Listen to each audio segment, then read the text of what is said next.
Hello students, ரொம்பவே முக்கியமான ஒரு அப்டேட்ங்க. அதாவது டிஎன் மெடிக்கல் கவுன்சிலிங்கில் பார்த்தீங்க அப்படின்னா 156+ சீட் வந்து நம்மளுக்கு ஜென்ரல் கோட்டாவில் வரதுக்கான சான்சஸ் கிடைச்சிருக்கு. ஸோ அது கன்ஃபார்ம்னே சொல்லலாம். இப்போ பார்த்துட்டிங்க அப்படின்னா பிடபிள்யூடி கோட்டா இருக்குது பார்த்தீங்களா, ஃபிசிக்கல் பர்சன் வித் டிசபிலிட்டி. அதில் டோட்டலாக எம்பிபிஎஸ் பிடிஎஸ் சீட் பார்த்தீங்க அப்படின்னா 212 இருக்குது. இது வந்து அஸ் பர் த ப்ராஸ்பெக்டஸ் நம்மளுக்கு கொடுத்ததுபடி கவர்மெண்ட் சீட் வந்து எத்தனை பிடபிள்யூடி கேண்டிடேட்ஸ்க்கு ஒதுக்கணும் இந்த வருஷம் அப்படிங்கிற கேட்டகரியில் 212 போட்டிருந்தாங்க.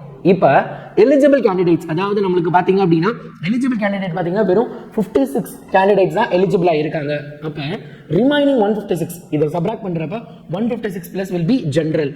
சரி, என்ன சொல்கிறீங்க அப்படின்னா இப்போ எலிஜிபிளாக இருக்க கேண்டிடேட்டுக்கு மட்டும் தான் என்ன பண்ண முடியும், we can allot the seat.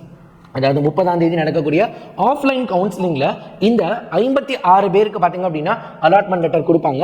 அந்த 56லையும் ஒரு சிலர் வந்து என்ன அப்படின்னா வர முடியாத காரணங்கள் ஏதோ ஒரு விஷயம் நடந்தால் 156ங்கிறது அடிஷ்னலாக இன்க்ரீஸ் தான் ஆக போகுது. எப்பயுமே இந்த மாதிரி கேட்டகரி வைஸ்க்கு ஒதுக்கப்பட்ட சீட்டுக்கு ஆட்கள் இல்லாத பட்சத்தில் அந்த சீட்டு ஜென்ரல் கோட்டாக்கு போகும். அதனால இப்போ எலிஜிபிளே 56 பேர் தான். அப்போ மீதி இருக்கக்கூடிய 156 சீட்டும் நம்மளுக்கு ஜென்ரல் கோட்டாக்கு தான் வரப்போகுது. ஸோ நம்மளுக்கு என்ன ஆயிடுக்கு, இப்போ நம்பர் ஆஃப் சீட்ஸ் இன்க்ரீஸ் ஆகிருக்கு. ஸோ நிறைய மாணவர்கள் தங்களோட கனவை நிறைவேற்றிக்கிறதுக்கான வாய்ப்பு உருவாயிருக்கு. தொடர்ந்து நம்ம சேனலை இந்த மாதிரி அப்டேட்ஸ்க்கு சப்ஸ்கிரைப் பண்ணி வச்சுக்கோங்க. இந்த வீடியோவை உங்களோட ஃப்ரெண்ட்ஸ்க்கு மறக்காமல் ஷேர் பண்ணிடுங்க. Tata, stay updated.